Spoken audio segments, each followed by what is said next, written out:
সম্মানিত ভিউয়ার্স, আসসালামু আলাইকুম। পাকশিন্নি কিভাবে পাকানো হয় তাই রয়েছে আজকের এই ভিডিওতে। চলুন দেরি না করে ভিডিওটা সম্পূর্ণটা দেখে আসি।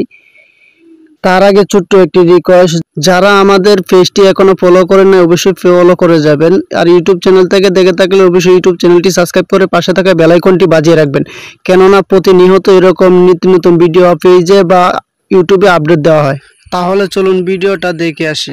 যতটুকু ময়দার পরিমাণ ঠিক ততটুকুই পানি দিয়ে নেবেন।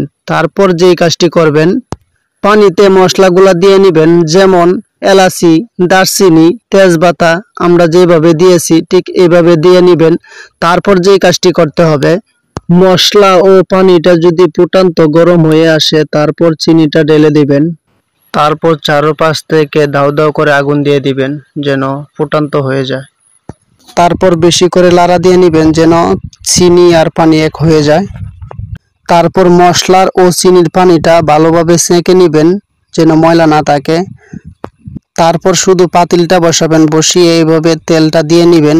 তেলটা ফুটান্ত অবস্থায় গরম হতে হবে।